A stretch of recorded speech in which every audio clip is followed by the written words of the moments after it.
The night Naruto understood what silence really sounded like, the Namake's house was full of laughter. Warm light spilled through open shoji doors. Steam rose from fresh food. Kushina's voice rang bright and alive. Minato was smiling in that gentle way the whole village trusted. In the center of it all sat Menma, Naruto's twin brother, cheeks red from attention, hands wrapped around a bowl too large for him, drowning in praise he had learned to accept as naturally as breathing. "You're getting stronger every day," Kushina said, brushing Menma's hair back. "I could feel your chakra this morning. It's stabilizing." Minato nodded proudly. "Soon the village won't just see you as the Nine-Tails vessel. They'll see you as its master." Menma grinned. Naruto stood at the edge of the room with cold fingers and an empty stomach. No one looked at him. Not when the food was served. Not when Minato brought out a small cake. Not when Kushina laughed and said they almost forgot the candles.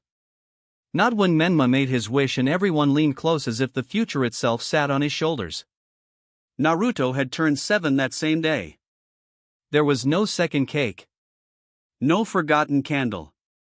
Not even a lie offered out of guilt. He kept waiting for someone to remember. A flinch. A pause. A late apology. Anything. Nothing came. Outside, winter pressed against the windows. Inside, he felt colder. His eyes drifted to the family picture mounted near the hall. Minato, Kushina, Menma in the center, all sunlight and warmth.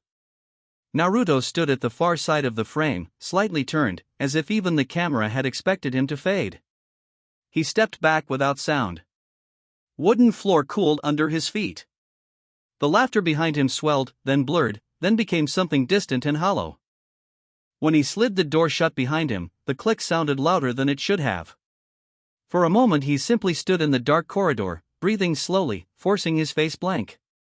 He had learned that if he let the ache show, it only made people uncomfortable. Kushina would say, "Not now, Naruto. Menma needs us." Minato would kneel, promise to talk later, then leave for the Hokage Tower before dawn. Later never arrived. He moved toward the back of the house where his room waited, narrow and unheated, a space that looked less lived in than stored. As he passed the kitchen wall, he heard Kushina's voice again, softer now, the kind of softness Naruto had spent years trying to earn. "I'm worried about the seal." Minato answered in a low murmur. "Menma's portion is stable. Naruto's fragment is quiet." Fragment. Naruto stopped. Not son. Not twin. Not child. Fragment. "The chakra around him still feels wrong," Kushina whispered. "Every time I try to get close, it's like something is staring back. Cold. Malicious. I know it isn't his fault, but..." The pause was a knife. Minato exhaled. "We made the only choice we could that night. Menma needed the stronger half. Naruto only received residual overflow and that foreign trace caught in the attack. Maybe when he's older, we'll understand it. We should spend more time with him." "We should," Minato said. But his voice already carried the exhaustion of a promise he knew he wouldn't keep. Naruto kept walking. He did not cry. He had stopped crying for things that repeated. His room smelled faintly of old wood and winter dust. A folded blanket lay at one end of the futon. On the small table sat a cold cup of water and 3 academy worksheets he had finished 2 days ago. The window did not close fully, and wind slipped through the crack with a soft whistle. He sat on the floor instead of the bed. For a while he stared at his own hands. Small. Pale. Empty. "Residual overflow," he murmured. The words should have hurt. Instead, something deeper stirred. A pressure, faint at first, like a second heartbeat pulsing beneath his skin. His fingers twitched. The air in the room changed. Not warmer. Thicker. Heavy in a way that made the walls feel closer. Naruto looked up. The candle near his window had gone out. He hadn't touched it. The shadow in the corner of the room stretched. Just slightly. Not moving across the floor like a normal shadow. Expanding upward, against the shape of light itself, dark lines gathering as if ink were seeping into reality. Naruto rose slowly. His own breath sounded too loud. The winter wind died. Even the laughter from the other side of the house became muffled, swallowed by a silence that did not belong to night. Then he heard it. Not with his ears. Inside. Deep. Measured. Ancient. Report. The voice was neither male nor female. It was like metal scraping over stone, like a shrine bell ringing in a burial chamber, like something that had waited too long to remain patient. Host emotional threshold exceeded. Negative resonance sufficient. Foreign seal interference identified. Dormant authority responding. Naruto's throat tightened. Who's there? Analysis. Primary consciousness, Naruto Namake's. Secondary imprint, unnamed sovereign class curse residue. Synchronization beginning. The wall beside him split. Not cracked. Split. A clean line carved down the wooden panel with no blade touching it. The upper half slid off and hit the floor with a hard, flat impact. Cold air rushed in from the exposed timber behind it. Naruto did not move. His eyes lowered to his right hand.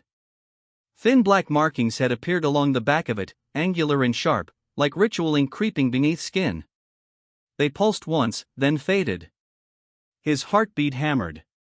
Danger prickled along his neck. Then, from the dining room, Menma screamed. The silence shattered. Naruto ran before thinking. He tore through the corridor and threw the door open. The room was chaos. A serving bowl had been cut perfectly in half. Soup spilled over the table. One candle stand had fallen. Menma stood frozen, breath shaking, while Kushina held him protectively. Minato was already up, kunai in hand, eyes scanning every angle with lethal focus. For one wild second Naruto thought an enemy had broken in. Then Minato's gaze locked onto the sliced bowl. Then onto Naruto. Then onto Naruto's hand, where one black line still lingered before vanishing. A terrible understanding flickered in the Hokage's eyes. Not certainty. Worse. Suspicion. Did you do this? Minato asked quietly. Naruto stared at him. Kushina's grip tightened around Menma. Minato. I asked a question. Naruto looked at the broken bowl, then at his empty fingers. He could still feel it. That pulse. That pressure. Like invisible teeth had brushed the air. I don't know, he said. Menma swallowed hard. His room always feels weird. Naruto turned to him. Menma avoided his eyes. A small thing. A frightened thing.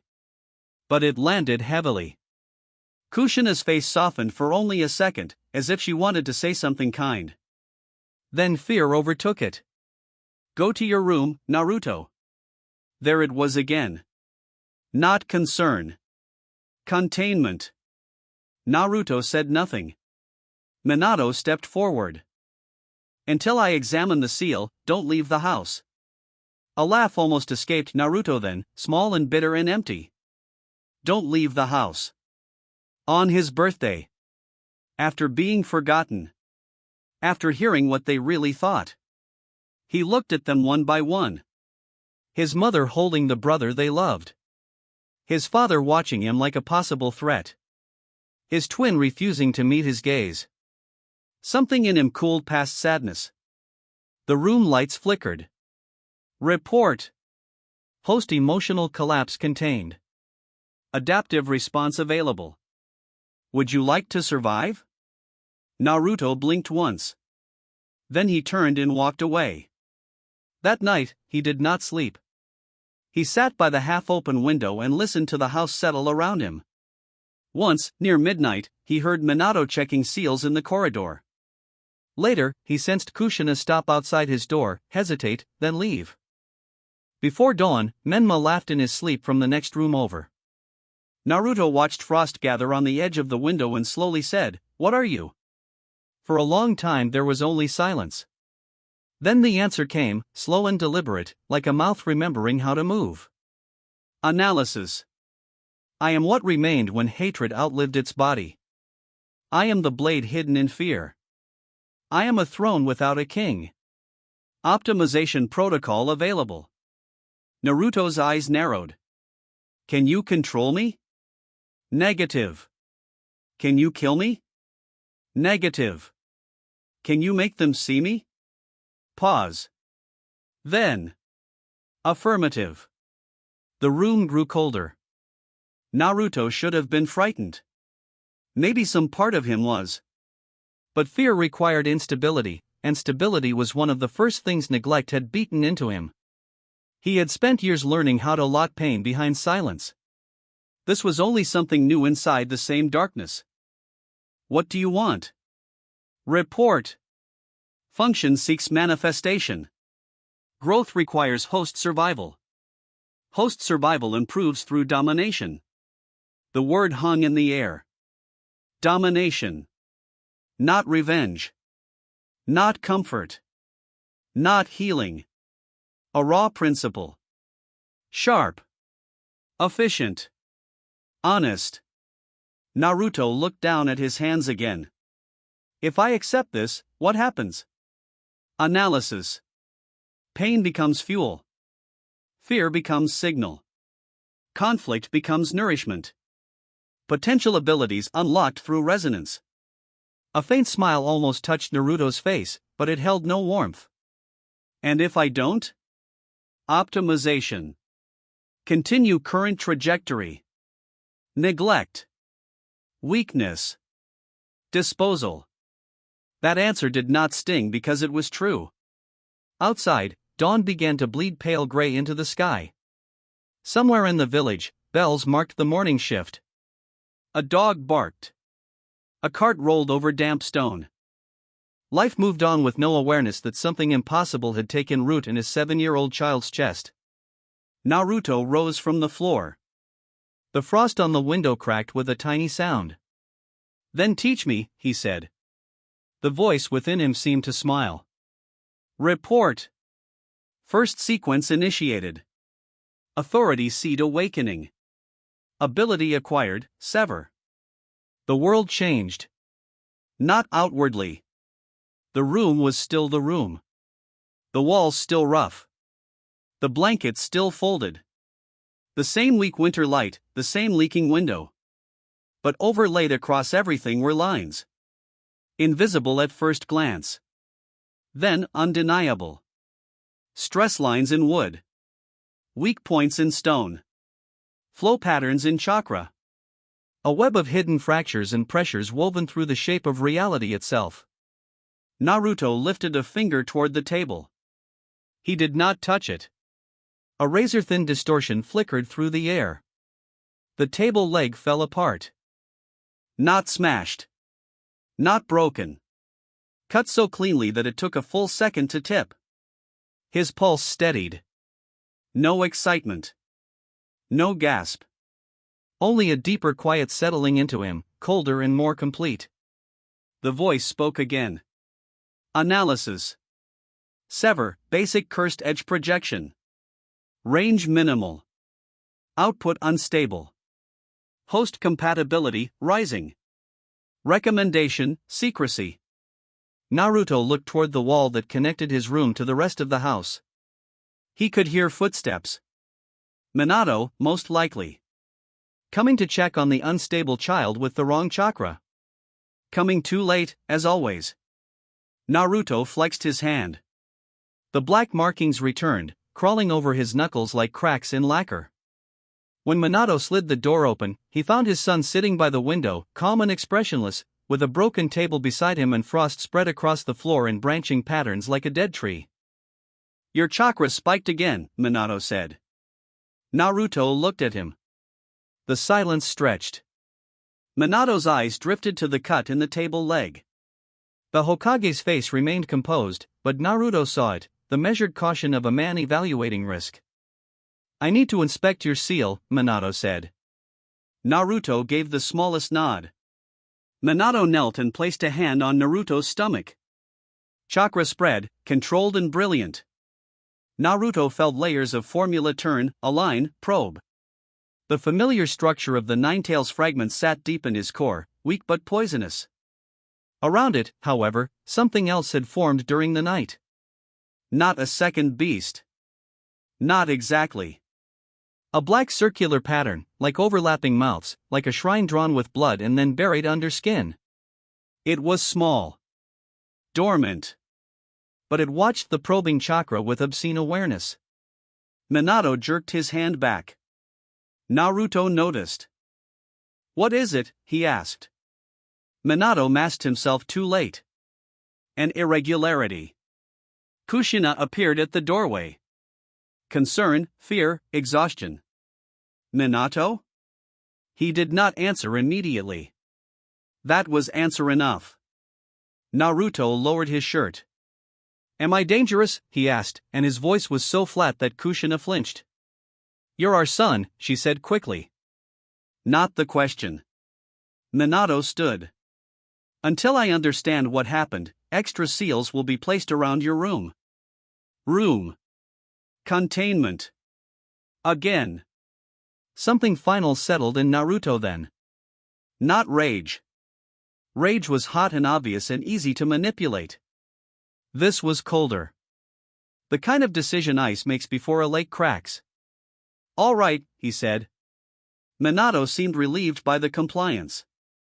Kushina stepped forward as if to touch Naruto's shoulder, but he stood before she could and moved past both of them. "Academy starts soon," he said. "I'll be ready." Naruto did not ask permission. He simply left. The academy smelled of chalk, wood polish, old paper, and damp clothes from children who still played too hard in winter streets. Noise bounced off the walls in bursts, laughter, bragging, complaints, whispered gossip. Naruto walked through it like a shadow. The room shifted slightly as he entered. Not because of his name. Not yet.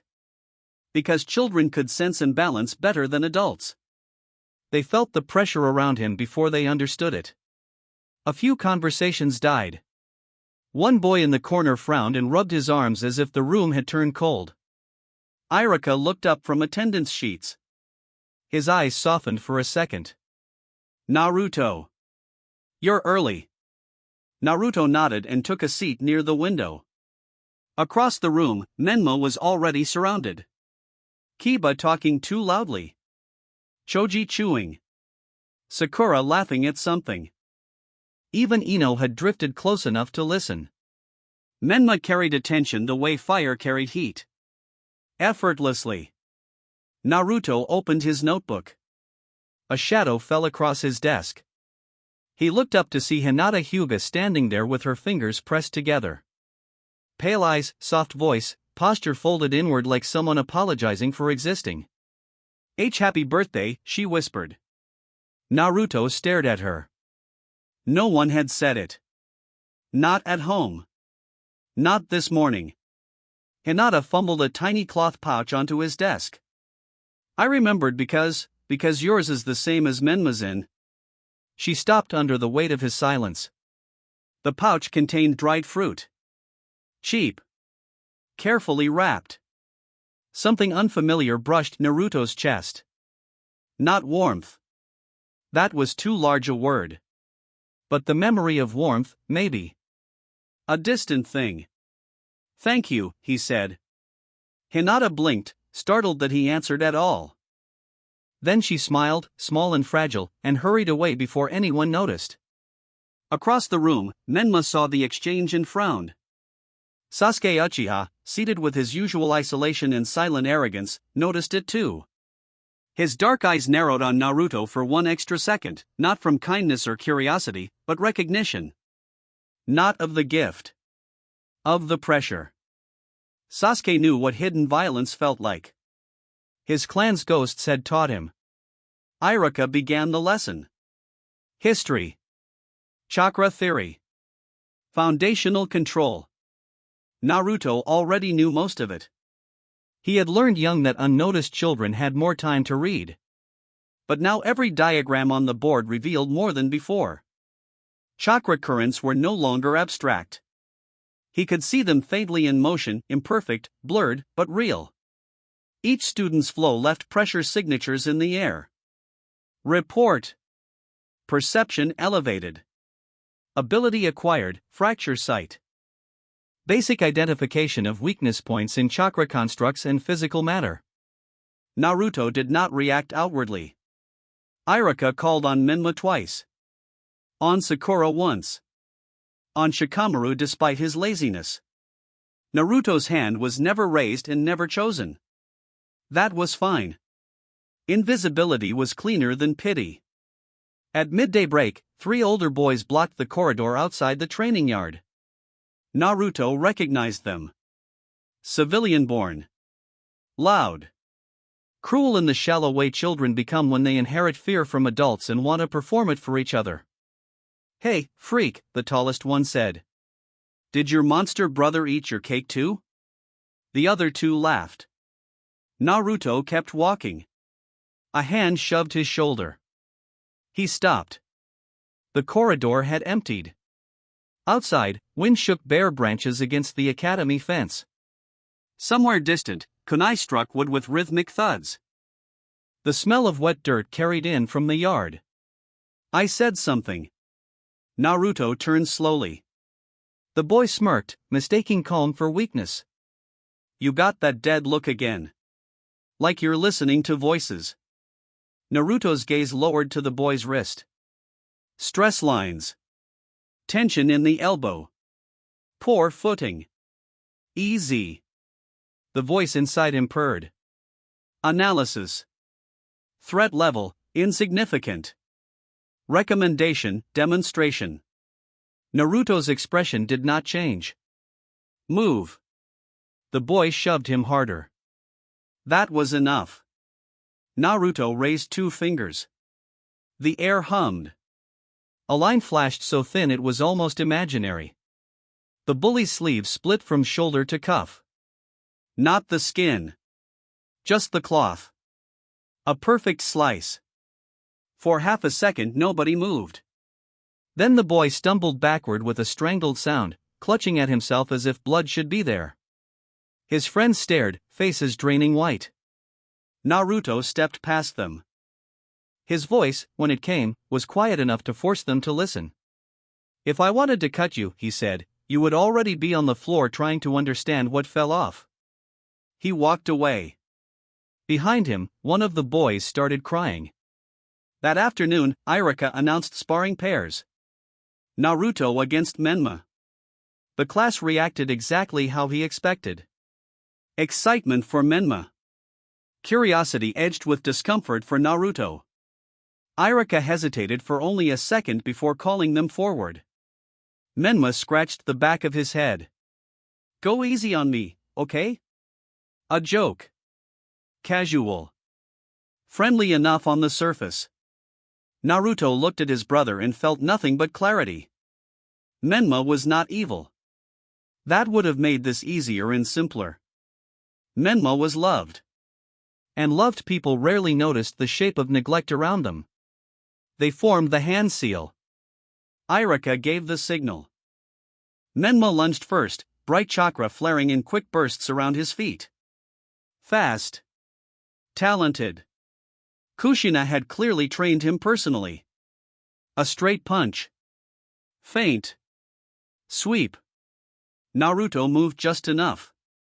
Not flashy. Not desperate. Efficient. He saw the vectors now. The pressure behind Menma's hips. The weak transition in each stance. The slight overcommitment driven by confidence. 3 exchanges. On the 4th, Naruto slid inside Menma's guard and placed 2 fingers lightly against his chest. He could have used sever. He didn't. Instead he whispered, "You lean too much before your left hook." Then he stepped back. Menma froze. The class had gone silent. Sasuke's eyes sharpened. Iruka cleared his throat. "Point to Naruto." Menma's face tightened, embarrassed more than hurt. The crowd noise returned in a rush, but it had changed tone. Surprise. Unease. Naruto felt it like a shifting temperature. Then a new voice reached him from the school fence beyond the yard, low and hidden. Interesting. Naruto did not turn. But Fracture's sight caught the watcher's chakra. Thin. Controlled. Predatory. An adult masking presence. Report. Observation detected. Possible route operative. Naruto's gaze remained on Menma. For the first time, he understood that his life was no longer only his family's private failure. Power changed the geometry of attention. If he rose, others would come. The village loved useful weapons and feared uncontrolled ones. If they saw him as both, they would cage him or sharpen him according to their needs. Neither option appealed to him. That evening, he left home before sunset. No one noticed until long after dark. The village roofs were slick with evening mist. Lantern light pooled in alleys and reflected gold over wet stone. Naruto moved lightly, cloak pulled close, slipping through narrow paths he had memorized from years of walking alone. He passed families gathering for dinner, shopkeepers closing doors, shinobi leaping silently across distant rooftops. At the edge of the village, near an abandoned storehouse half swallowed by ivy, he stopped. Below it, hidden under warped floorboards and rusted metal, lay an old emergency tunnel from the time of the Ninetales attack. Naruto had found it 2 years earlier while hiding from a search party after Menma's celebration. He had kept the secret because it was the first place that felt untouched by anyone's expectation of him. Tonight, it became something else. He dropped inside. The air smelled of earth, iron, and stagnant water. Narrow stone walls descended into darkness. He lit no torch. He didn't need one. Fracture's sight mapped edges in dim gray lines. Further down, the tunnel widened into a forgotten chamber supported by cracked pillars. Old ceiling tags, half decayed, clung to the walls. Uzumaki script spiraled around the central floor in faded red. Naruto knelt and brushed dust away. The spiral seal beneath it was ancient. His mother's clan. And beneath the decay, he sensed a resonance that made the markings on his handpulse. Analysis. Compatible location identified. Residual ritual architecture detected. Potential base of operations. Naruto stood in the center of the chamber and closed his eyes. The silence here was different from his room's silence. Older. Witnessing. Like the underground remembered names the village had buried. What can this place become? He asked. Optimization. Training hall. Storage. Containment chamber. Authority site. Naruto opened his eyes. Authority site. The markings spread from his hand to his wrist. A tremor passed through the chamber. Dust rained from the ceiling. One ceiling tag disintegrated. A black line appeared on the floor spiral, then another, tracing over the Uzumaki design until old red and new black formed a layered pattern, clan inheritance and curse authority touching for the first time. Report. Base synchronization initiated. Title acquired, empty throne. Naruto let the words settle inside him. Then he started working. Days became a rhythm of absence. At home, he spoke less than ever. Minato increased the seals on his room, but Naruto learned quickly where the array weakened during the hour before sunrise. Kushina tried twice to invite him to breakfast. Each time Menma's training schedule interrupted. Each time the conversation died before becoming real. Eventually she stopped trying. At the academy, Naruto became precise. Not louder. Not friendlier. Simply sharper. He answered when called. Never volunteered. Never failed. He fought with unsettling restraint, always ending a spar one step before obvious humiliation. Teachers called it maturity. Children called it creepy. Both were incomplete. At night, he descended below the village. He trained. Sever first. Then control. Thin cuts through leaves. Stone blocks. Thrown kunai split in midair. Shadow clones formed and dismissed in cycles until his reserves screamed. The fragment of the nine-tails snarled whenever he overreached, but the curse pattern around it absorbed that hatred and refined it into something cleaner. Colder. Report. Negative chakra integrated. Technique upgraded. Sever has evolved into Rend. Rend, adaptive cut responding to target durability.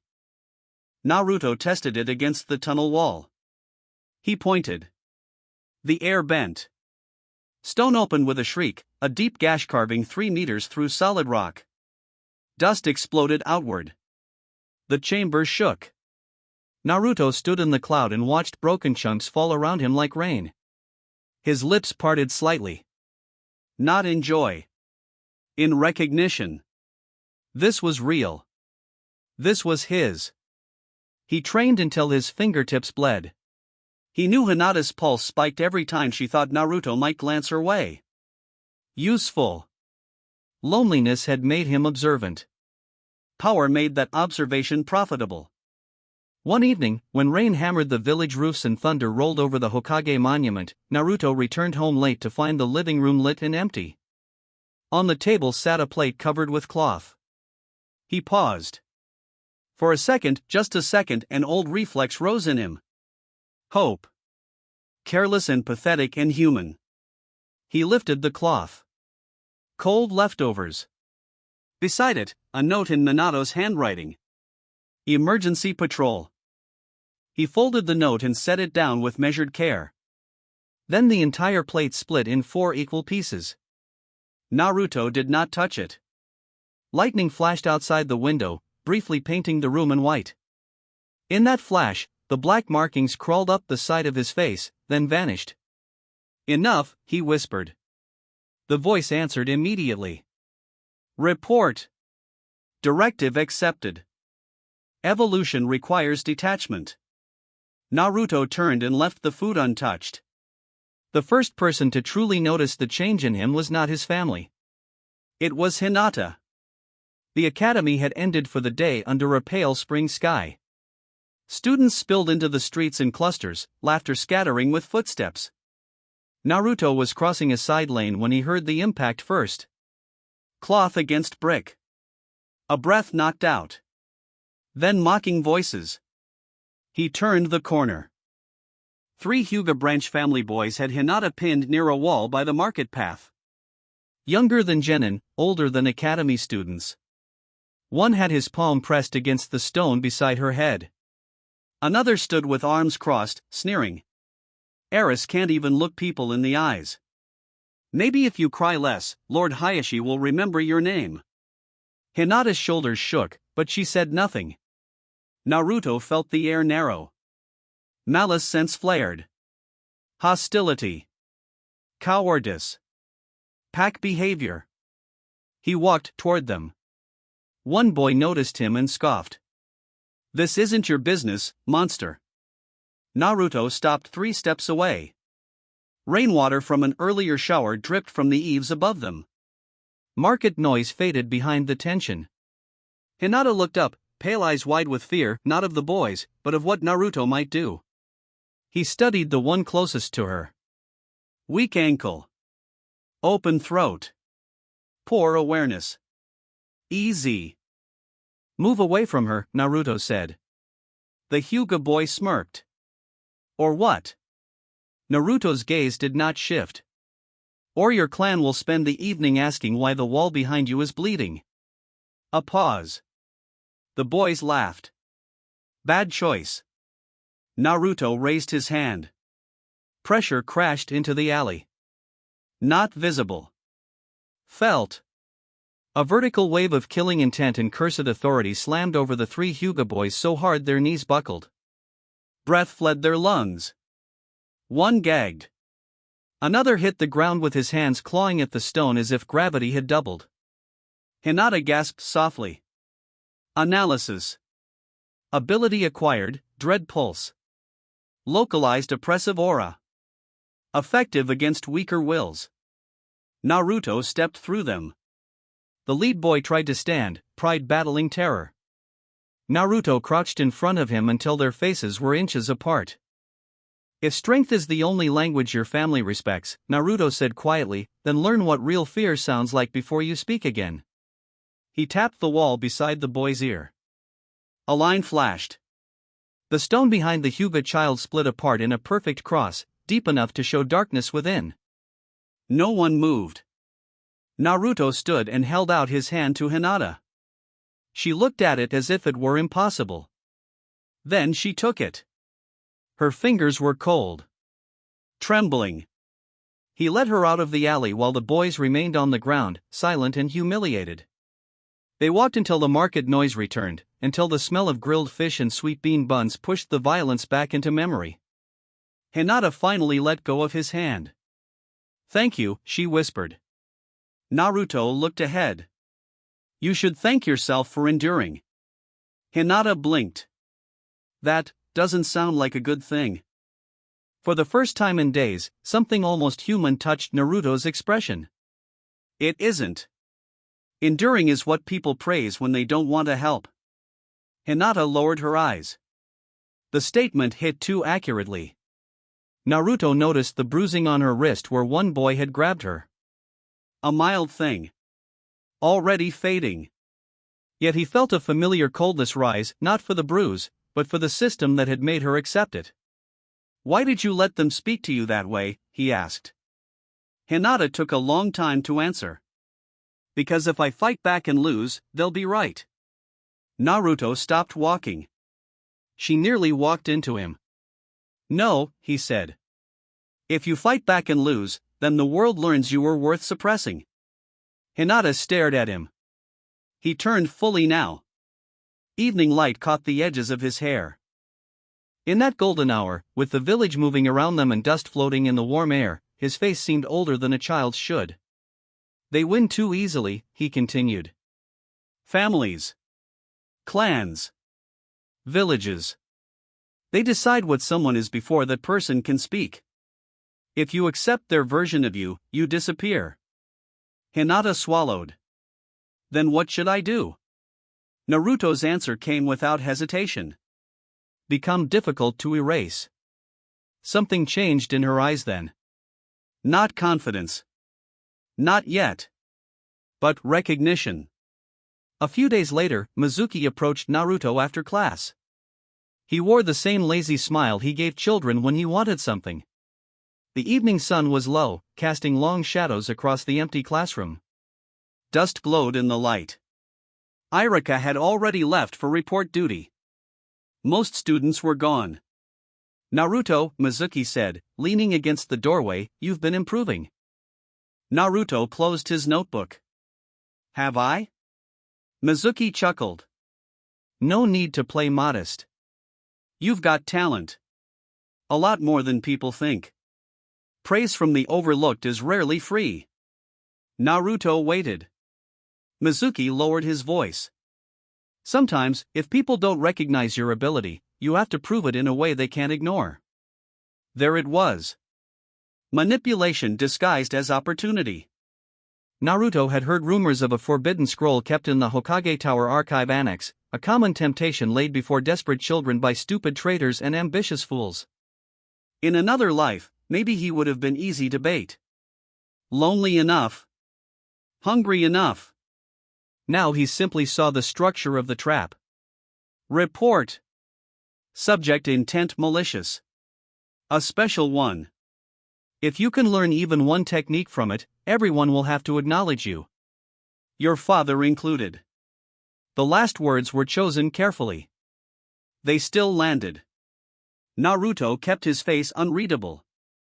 "And where is it?" Mizuki told him. The story unfolded exactly as Naruto expected. Too easy. Too clean. A staged path through patrol gaps. Instructions wrapped in false confidence. Mizuki wanted a scapegoat and a dead child if possible. That night, Naruto entered the archive annex. He did not struggle. Extra seals? Simple. Guard rotation? Predicted. The black pattern on his stomach pulsed once, and fracture sight revealed weak points in the lock array. He slipped in, took the scroll, and left no obvious trace. He did not run to the forest like Mizuki expected. He went underground. In the old chamber, he opened the scroll beneath low lantern light and read. Shadow clone technique. Massive chakra cost. High utility. Dangerous for normal students. Naruto smiled faintly. He could use dangerous. Analysis. Technique compatibility high do reserve irregularities. Optimization available. Naruto formed the seal. The first clone exploded into smoke instantly. The second lasted 3 seconds. The third looked at him with his own cold eyes and said, "We need more room." That one stayed. By dawn he had 10. By noon he had 20. By evening he had a training system. Every clone fed back experience. Every failure refined output. Every hour multiplied him. In isolation, Naruto built acceleration. Report. Ability acquired, multiplicative training. Shadow clone synergy integrated with authority seed. Growth rate increased. When Mizuki finally lured him to the forest clearing, expecting an exhausted target clutching stolen power and begging for validation, Naruto arrived calm, rested, and carrying the scroll over one shoulder. Moonlight silvered the trees. The clearing smelled of wet bark and moss. Mist crawled low along the ground. Irika was already there, injured, having followed the trail too late. He glared at Mizuki with disbelief and pain. Mizuki laughed when he saw Naruto. Perfect. Now hand over the scroll, idiot. Naruto did not move. Irika stepped between them despite the blood on his arm. Naruto, get back. Mizuki ripped the massive shuriken from his back. You still don't get it, do you? He was always going to be hated. Monster blood, wrong chakra, and now a thief? The village will thank me. He hurled the blade. The world slowed. Irika moved. Naruto moved faster. Not with speed. With certainty. He raised a hand. Rend. The giant shuriken stopped in midair. Then it came apart. 8 clean sections spun away in different directions, burying themselves in trunks with explosive force. Bark rained down. Silence hit the clearing like a physical thing. Mizuki's grin died. Irika stared. Naruto stepped forward, moonlight catching black markings crawling over his cheekbone and throat. You talk too much, Naruto said. Mizuki reached for kunai, panic breaking through arrogance. What are you? Naruto vanished. Not true teleportation. Just perfect timing and ruthless economy. He reappeared inside Mizuki's guard and drove a palm into the traitor's chest. Dread pulse erupted at point-blank range. Mizuki choked, knees buckling under sudden pressure. Naruto leaned close enough for his voice to sink directly into the man's fear. You wanted me desperate, Naruto said softly. You should have made sure I was alone longer. Then he snapped his fingers. 3 invisible cuts opened across Mizuki's vest, then his skin beneath. Not deep enough to kill. Deep enough to educate. Blood sprayed in thin crimson lines. Mizuki screamed. Irika shouted, Naruto, stop.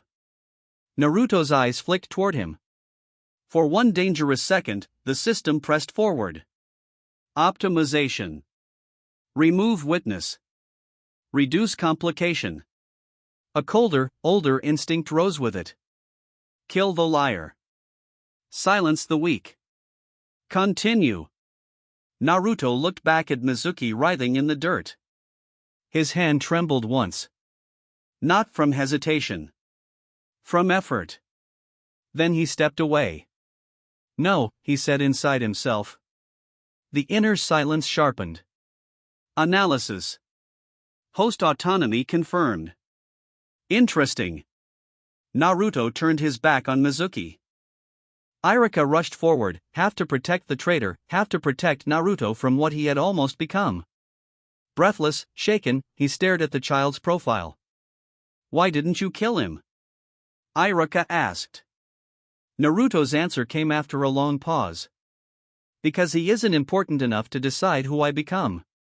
It was the first honest thing Iruka had heard from him in months. And it terrified him. By the time the Anbu arrived, the scene had already become rumor. Mizuki captured. Iruka injured. Naruto involved. Questions spread faster than official reports. By morning, the village buzzed with versions of the story, each wrong in different ways. Minato summoned Naruto privately. The Hokage office was warm with afternoon light and smelled of old paper, polished wood, and ink. Outside the tall windows, the village moved in miniature below. Inside, the air felt tightly sealed. Kushina stood by the desk, arms folded. She looked exhausted. Menma was not present. Minato placed the stolen scroll on the table between them. You entered a restricted archive, learned a forbidden technique overnight, and defeated a Chunin-level traitor. Naruto stood in front of the desk with hands at his sides. Yes. Kushina stared. Why would you do something so reckless? Naruto met her gaze. The answer could have been because nobody was watching. Because your absence taught me to raise myself. Because people only notice a shadow when it starts cutting through light. Instead he said, because I was told I couldn't. Kushina closed her eyes briefly. Minato leaned forward. Naruto. The thing inside you is changing. I need you to tell me if you're hearing voices. Naruto let the silence stretch just enough to be uncomfortable. Yes. Kushina's face tightened. Minato remained still. What does it say?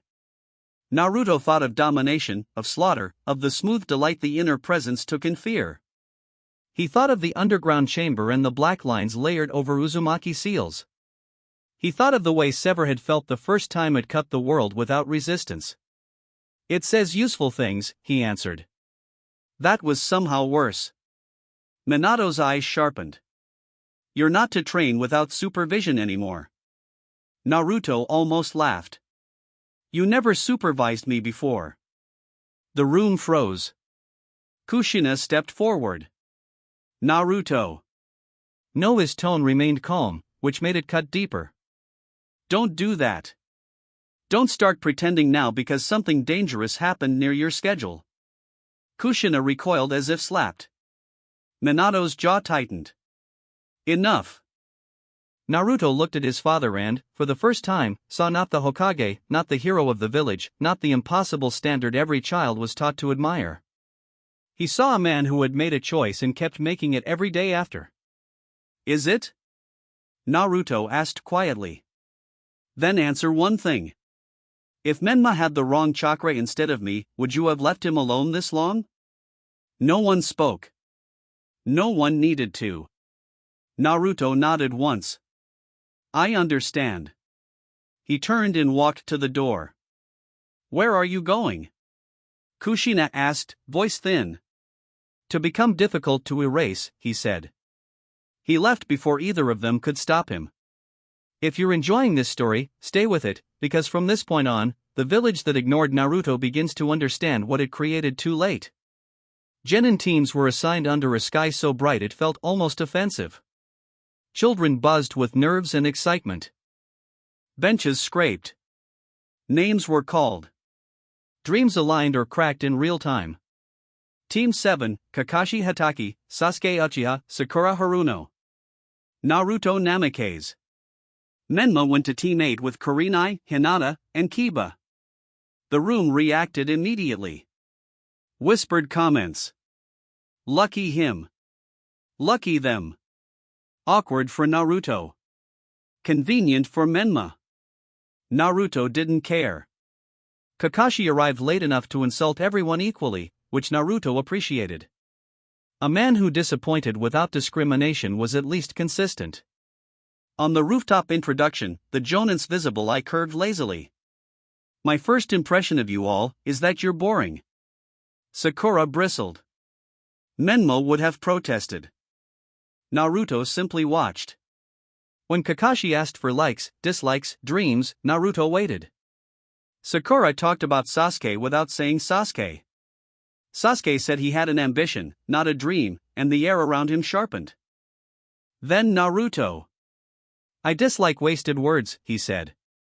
I like useful silence. My dream is irrelevant. Kakashi studied him more carefully after that. Bell test morning came with dew on the grass and wind moving slow through the training ground trees. Kakashi explained the exercise with one hand in his pocket and all the lazy cruelty of a teacher who knew exactly how hard the lesson would land. Work together. Or fail. Sakura hid first. Sasuke challenged immediately. Naruto did neither. He stood in the open and watched Kakashi read. Minutes passed. Then Kakashi sighed. You're not going to make the first move? Naruto's gaze shifted to the bells at Kakashi's waist. No. Why? Because you're testing priorities, not speed. Kakashi's eye narrowed slightly. Interesting. A whisper of movement in the trees, Sasuke attacking. Kakashi blocked. Countered. Sakura stayed hidden. Standard failure pattern beginning. Naruto closed his eyes. Analysis. Chakra signature mapping. Terrain weak points available. Recommendation, indirect control. He slammed his palm into the ground. Black markings spilled from his hand into the soil and branching lines too fast to follow. The earth beneath Kakashi's feet split in a rectangular grid. Not a pit. A pattern of invisible pressure fractures. Kakashi leaped back just as 4 slashes erupted upward, cutting through the log he had intended to substitute with before he moved. Wood chunks exploded into the clearing? Sasuke landed nearby, startled despite himself. Kakashi looked at Naruto differently now. You prepared the ground without hand signs, he said. Naruto shrugged. You were standing where you intended to win. Sasuke's annoyance twisted into focus. Then don't talk. Move. They moved. For the next 15 minutes, Team 7 became functional in the ugliest possible way. Sakura, under shouted instruction, handled traps and distractions.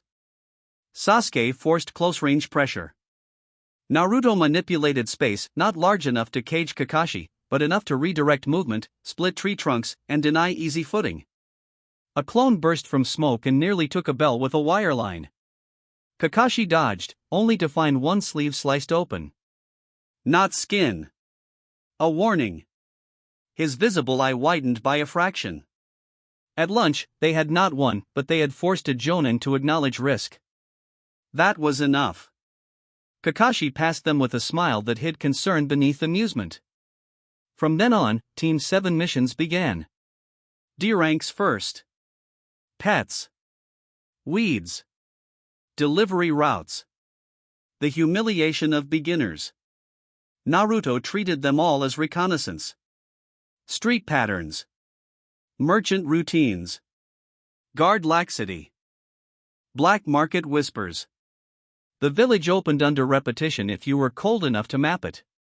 At night, he wrote. Not a diary. A ledger. Supply caches. And used tunnels. Merchant debt chains. Corrupt gate clerks. Shinobi with gambling habits. Civilians who spread rumors for food. Children who watched more than they spoke. Strategy was only loneliness organized. The voice approved. Report. Host developing control network logic. Optimization path unlocked, influence. Then came wave. Tazuna smelled like cheap alcohol, river wind, and lies. Naruto knew he was lying before the bridge builder finished his first defensive complaint. Malice sense picked up the fear under his annoyance. Fracture sight caught the tension in his jaw every time money was mentioned. Kakashi took the mission anyway. On the road out of Fire Country, the air changed. Trees thickened. Mist settled lower. The world grew wet and gray. Birds called less often. Even Sakura noticed the tension eventually. The demon brothers attacked from a puddle where no puddle should have existed. Metal chains screamed through the air. Slow motion. Water exploding outward.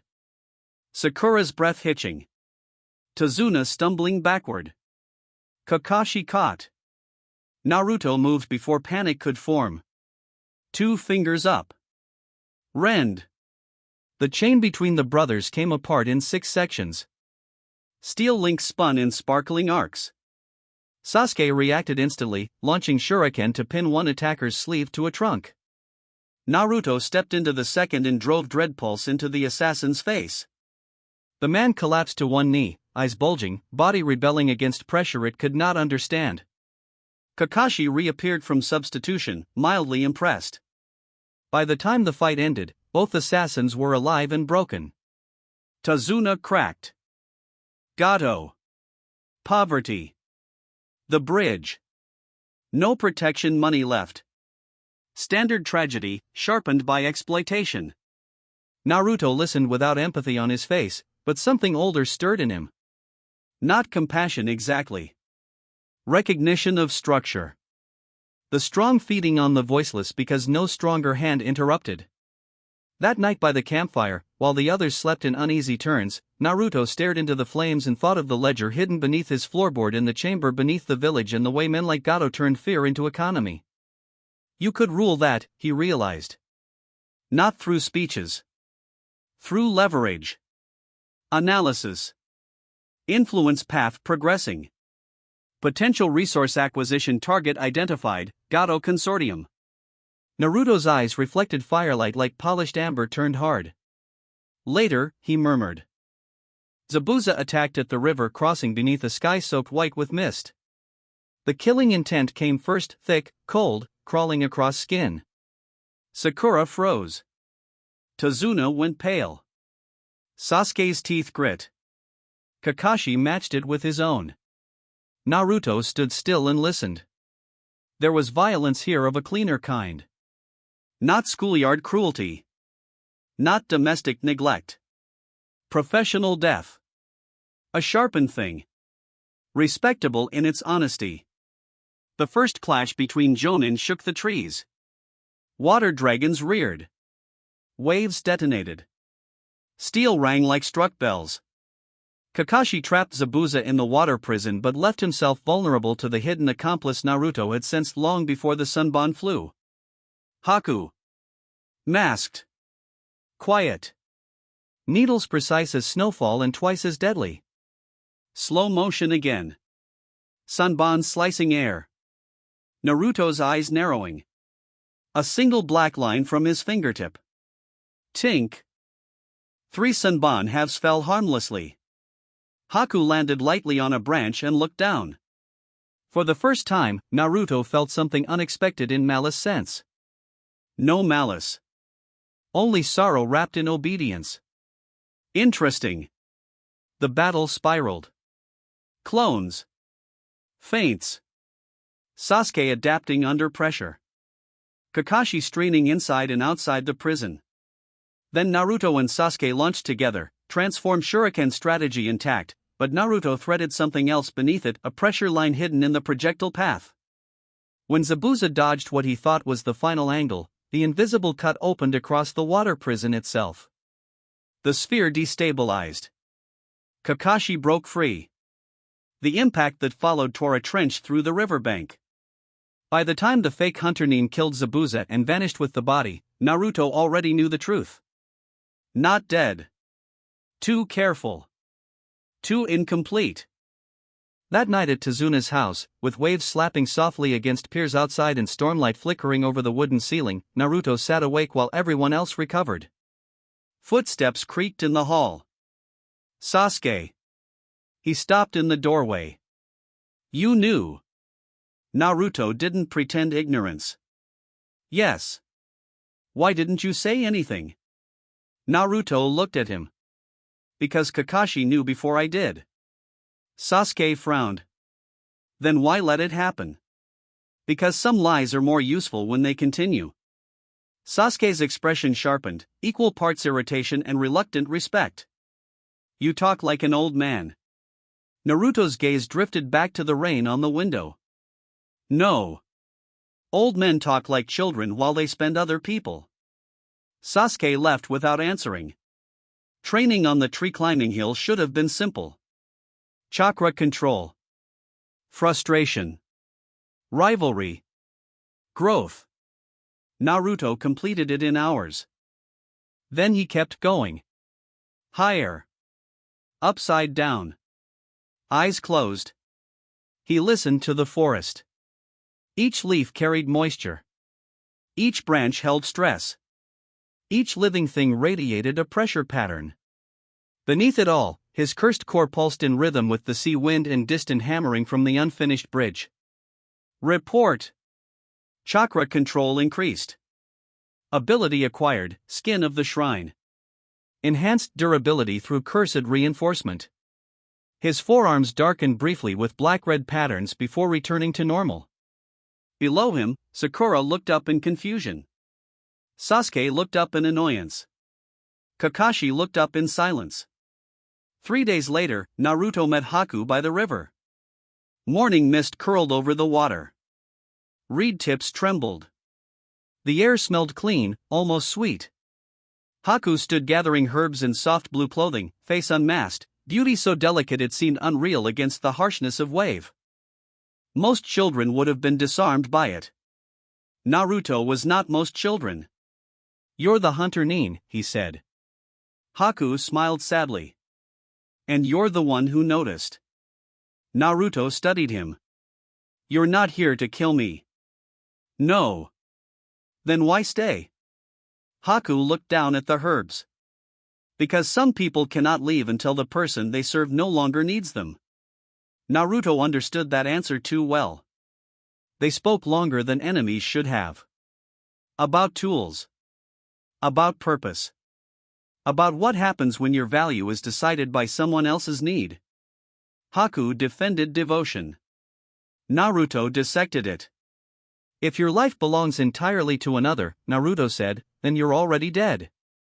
You're just performing usefulness." Haku's gentle expression faltered. "And yet," Haku replied, "to be needed can save a person." Naruto considered that. His voice when it came was softer than usual, carrying some distant memory of the child who had once waited near a dining room doorway for someone to notice him. "Only if they see you when you're not useful." Haku had no answer. When the second battle came on the bridge, the world turned white with mist and iron. Zabusa's hidden mist blanketed everything. Sound dampened. Visibility died. Tozuna's workers panicked. Sakura guarded the old man. Kakashi vanished into the haze. Sasuke and Naruto moved by instinct and perception.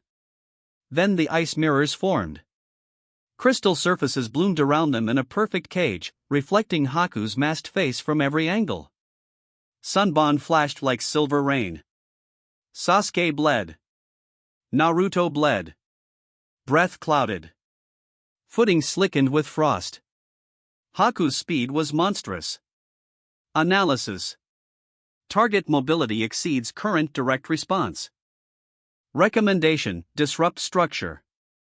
Naruto wiped blood from his cheek and looked at the mirrors not as walls, but as connected nodes. Weak points. Stress patterns. Flow repetition. He smiled faintly. "Sasuke," he said. "What?" "Keep him moving." Sasuke didn't ask how. He just attacked harder. Fire scorched one mirror. Kunai cracked another. Haku redirected smoothly, but every movement revealed micro-delays in the network. Naruto pressed 2 fingers to the bridge floor. Black lines spread under the ice. Haku noticed too late. "Ruin lattice," Naruto whispered. The entire mirror array split at once. Not shattered outward. Carved inward by crossing invisible slashes that turned perfect crystal into glittering death. Thousands of fragments exploded through the mist in slow motion. Sunlight broke through the clouded sky for one brief second and lit the storm of ice like falling stars. Haku was forced into physical form. Naruto crossed the distance instantly. Haku blocked one strike, dodged the second, landed a sunbon cluster into Naruto's shoulder, and froze when the child did not slow. Skin of the shrine hardened around flesh. Blood came, but control remained. Naruto caught Haku by the throat. The pressure between them deepened. Mist curled away. The bridge beneath their feet cracked under concentrated force. Haku looked into Naruto's eyes and saw it then. Not madness. Worse. Purpose without dependence. Yield, Naruto said. Haku's fingers tightened around the sunbon in his sleeve. I cannot. You can. If I stop, Zabuza dies. Naruto's eyes flicked through the mist to where Kakashi had pinned Zabuza's movements into narrowing failure. True enough. Haku smiled behind blood and grief. Then let me be useful. Naruto's grip tightened. And suddenly he was 7 again, standing in a doorway while laughter happened somewhere else, learning in perfect silence what usefulness meant to people who claimed to love you. His hand trembled. The system pressed eagerly. Optimization. Asset disposable. Consume conflict. Advance. Naruto looked at Haku's eyes. Still gentle. Still resigned. Still waiting to disappear for someone else's story. No, Naruto said. He released him. Then he turned and slashed the bridge itself. A trench tore across the stone between Kakashi and Zabuza, forcing separation. Both jonin leaped back. Workers screamed. The structure groaned but held. Every head turned. Mist thinned under the wave of pressure spilling from Naruto's body. Black-red markings spread fully across his face, throat, and arms for the first time. Foreshadowed shapes flickered behind him for a heartbeat like the suggestion of extra limbs. The air around him warped from compressed malevolence. Fight ends now, Naruto said. Even Zabuza stared. Kakashi's visible eye widened. Naruto. Not another step. The words were soft. The authority behind them was not. For a second, nobody moved. Then Gato arrived with his mercenaries, drawn by the chaos and too stupid to fear what he didn't understand. Perfect. Sheep boots thudded across the bridge. Men with swords and clubs spread in a loose mob, sneering and shouting. Gato waddled at the center, wrapped in silken arrogance, announcing betrayal as if the world cared. Zabuza laughed once, harsh and broken, understanding too late that he had been used. Haku sagged to one knee. Naruto looked at Gato and saw not just a petty tyrant, but a map of opportunity. Money. Smuggling routes. Labor control. Border corruption. Supply chains hidden inside greed. All of it reachable. Gato pointed. Kill them. All of them. Naruto stepped forward. Everyone behind me, he said. No one argued. The first mercenary rushed him with a cleaver raised high. Naruto did not dodge. The blade hit his shoulder and stopped against reinforced flesh with a metallic screech. The mercenary's eyes bulged. Naruto touched the man's chest. Cleave. A diagonal slash opened through armor, weapon, and confidence. The mercenary flew backward in a spray of blood. Then the bridge became a slaughter. Not chaos. Articulation. Naruto moved through men like a verdict. Invisible cuts open knees, wrists, throats of weapons without always taking lives. He spared where fear served better than death. He dismembered only when resistance demanded spectacle. Slow-motion moments stacked one after another, a club splitting before impact, a sword arm falling cleanly into mist, the bridge railing exploding under redirected force, bodies thrown through drifting spray as dread pulse collapsed courage. Workers stared in horror and awe. Sakura forgot to breathe. Sasuke, bruised and bleeding, watched with dark fascination he would never admit aloud. Kakashi saw the future opening and did not like its shape. Zabuza, even wounded, smiled like a butcher recognizing a superior blade. Gato tried to run. Naruto appeared in front of him. The crime lord stumbled backward, boots slipping in blood water. Wait, boy, I can pay. I know, Naruto said. He placed a hand on Gato's forehead. No cut came. Instead, the black markings crept briefly across Gato's skin and vanished. Report. Ability acquired, Brand of Debt. Temporary curse imprint established. Usable for tracking, coercive pain response, and resource extraction. Gato whimpered. What did you do? Naruto leaned close. Now, he said, you're worth more alive. The aftermath changed everything. Wave named him a savior in frightened whispers. Tazuna finished the bridge. Gato's men scattered. Gato himself disappeared from public sight before official authorities could claim him. As far as the world knew, he fled his own collapsing enterprise. In truth, Naruto took him. Under the cover of storm and confusion, with Haku's silent assistance and Zabuza's disinterested approval, Gato was moved into a sealed cargo hold in one of his own smuggling barges. There, Naruto spent 2 nights dismantling the structure of the man's empire without raising his voice once. Accounts. Routes.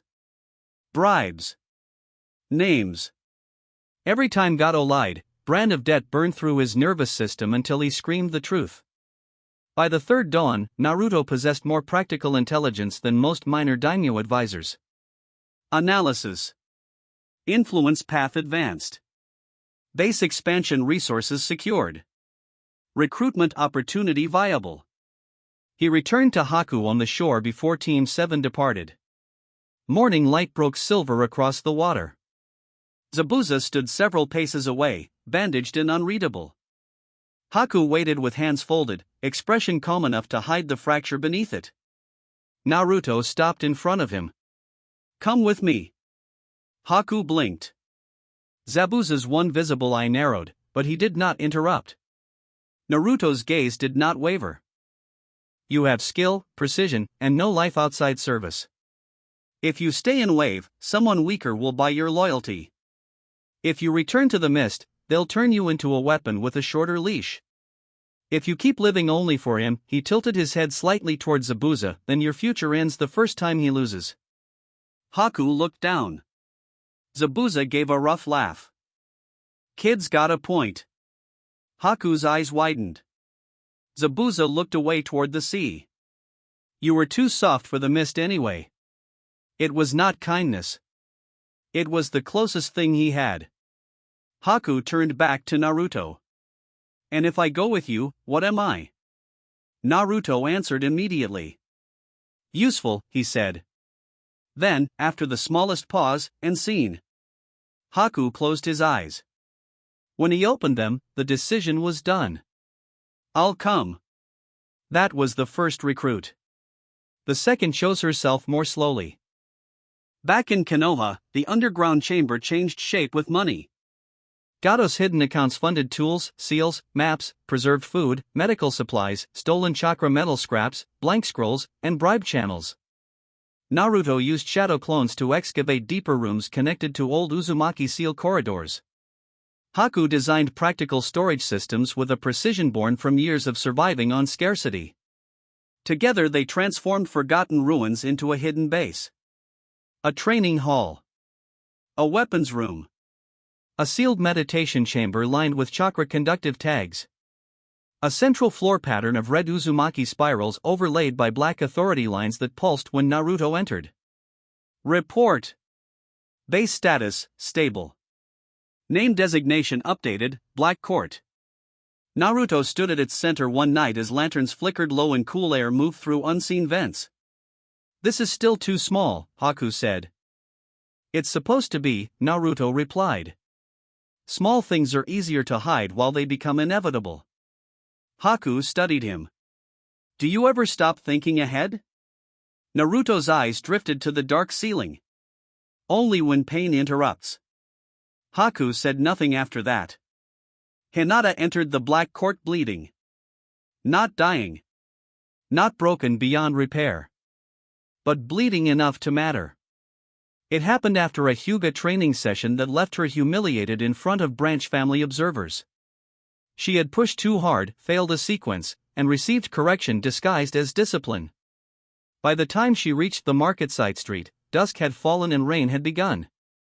Naruto found her leaning against a wall, one sleeve torn, lower lip split. She tried to straighten when she saw him.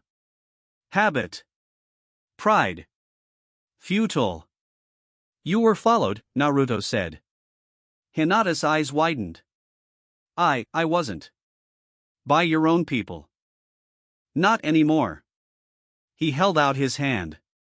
She looked at it again the way she had the first time. This time she took it without asking where they were going. The chamber unnerved her immediately. Not because it was ugly. It wasn't. It had become clean, ordered, strangely solemn.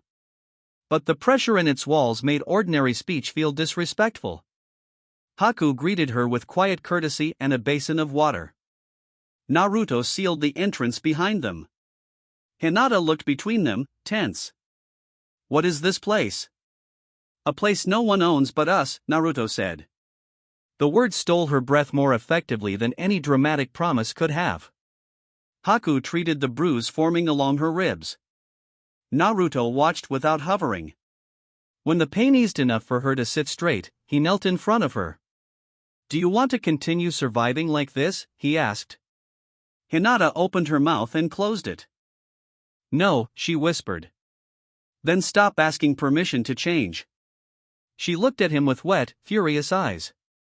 You make it sound easy. Naruto's voice remained level. No. I make it sound necessary. He placed a hand lightly over the floor seal. Black lines rose from the spiral and paused near Hinata's feet without touching her. This place amplifies growth, he said. It punishes hesitation. It rewards intent. If you train here, you'll change. Your clan will notice eventually. So will others. Hinata's fingers curled in her lap. Why help me? For once, Naruto did not answer immediately. Because you remembered my birthday, he almost said. Because kindness offered with trembling hands carries more weight than praise from a crowd. Because I know what it looks like when someone is erased politely. Instead, he chose the colder truth, though not the whole one. Because broken people who choose to rebuild themselves are more loyal than those born comfortable. Hinata should have recoiled. She didn't. Instead, she nodded slowly, as if recognizing honesty in a form she could trust. What do I need to do? Naruto's eyes darkened with focus. Begin. Training Hinata required a different kind of brutality. Not slashes. Not pressure. Precision. He stripped away apology from her stance first. Every time she softened a strike out of fear of offending, he made her repeat the sequence until her palms bruised. Every time her eyes dropped, he stopped the exercise and waited in total silence until she raised them again. Haku taught breath control and fluid movement. Naruto integrated malice sense drills so she could feel intent before impact. The black quartz seal pattern reacted to her chakra and slowly adapted, forcing her to step through pressure fields that mirrored intimidation without physical harm. She cried twice. Naruto said nothing either time. He simply stood there and let her choose whether to continue. She continued. Weeks later, when she struck the central seal with a palm that cracked stone for the first time, the sound echoed through the chamber like a bell of judgment. Hinata stared at the fracture in disbelief. Report. Asset growth recognized. Auxiliary enhancement available. Transfer protocol, court mark. Naruto placed 2 fingers against the back of her hand. A delicate black spiral appeared for a second beneath her skin, then sank. What was that? She asked. A resonance marker, he said. It sharpens your perception when you're near my field. It'll also let me know if you're in danger. Hinata touched the mark as though it might vanish. That sounds controlling. Naruto's face remained unreadable. It is. She looked at him for a long moment. Then, to his slight surprise, she smiled. At least you admit it. The Chunin exams arrived like a storm front. Foreign shinobi crowded Konoha. Strange symbols. Hard eyes. Polite lies. The village buzzed with celebration while every serious ninja prepared for blood. Naruto loved it. Not the pageantry. The density. So many intentions packed into one place sharpened malice sense into near constant noise. Every corridor hummed with rivalry, fear, ambition, and hidden orders. Orochimaru entered disguised, and Naruto felt him instantly, not by face, but by the slick, hungry distortion in the air around him. Predator. Ancient. Curious. When Team 7 entered the exam hall illusion, Sakura over-explained, Sasuke analyzed, and Naruto simply walked through the false floor without pausing. A few genin noticed. Most pretended they had too. In the written exam, Naruto didn't cheat conventionally. He used fracture sight to read the minute pressure changes in wrists and necks around the room, predicting answer patterns from micro-reactions before pencils even finished moving. It was less copying than harvesting certainty.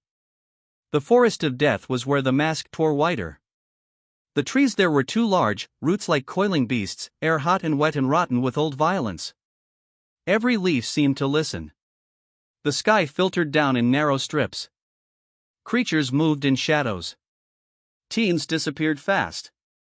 Team 7 was attacked within hours. A grass team first, ordinary, expendable. Naruto disabled them without revealing much. Sasuke noticed. Sakura pretended not to. Then came Orochimaru. The killing intent that flooded the forest when the false grass kunoichi dropped her disguise nearly put Sakura on the ground. Sasuke shook. Naruto stood still and felt the thing inside him rise and answer like a king acknowledging another monster's greeting. Orochimaru smiled too widely.